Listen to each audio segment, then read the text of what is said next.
We want to be flying where planes have zero emission. We want to be where we can actually contribute, as you said, to local communities. The balance, the progression comes in balanced approaches in every step of the way. And it is about supporting local communities, about getting involved and actually giving people hope. And it's also so in Egypt, for example, we take people on a walking tour at night. And the reason we take people on a walking tour at night is to go by these open air cafes where these women over the last 10 years have had their rights stripped away. So if you're in an abusive home, it's encouraged you stay there, don't go. And not everywhere. Egypt's very progressive, but specifically in the inner part of Cairo. Those walking tours are about going and actually supporting those women who have left, going and actually having conversations. And if women are in a situation where they're not safe, where they're able to see that women's rights are important elsewhere, they're important in the world, and it's important there as well. So not going somewhere could have very dire effects beyond poverty. It could cause a woman in a country that maybe is very male dominant to stay in an abusive relationship instead of leaving and becoming free and having equal rights, all because somebody wasn't there to inspire them. Phenomenal answer. And I've had my own experience in Egypt where we did something like that. And we met somebody, we were taken to their cafe and all that kind of stuff. And at first you could tell there was a commerce angle for them, but we were happy to because they offered so much to us. And one evening they took us on a walk like that. And we actually got to participate. We were standing on the periphery for about 15, 20 minutes of a wedding, an actual just in Cairo, and on our way to go see the pyramids at night. We're talking about the year 2000.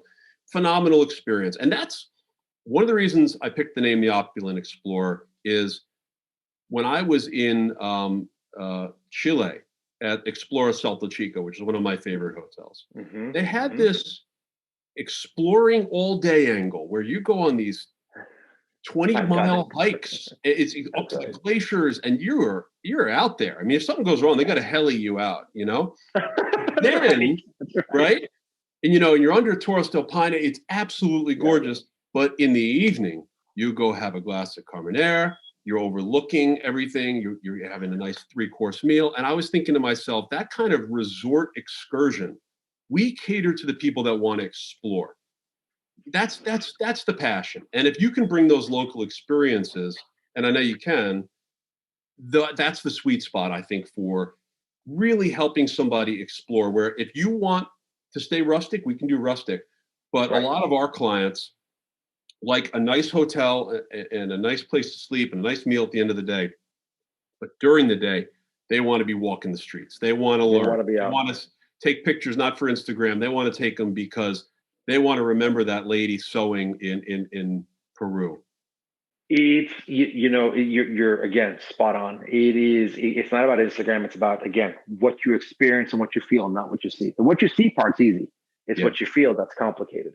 And it is, it's, these are not experiences where it's about sitting in the room all day and just lounging.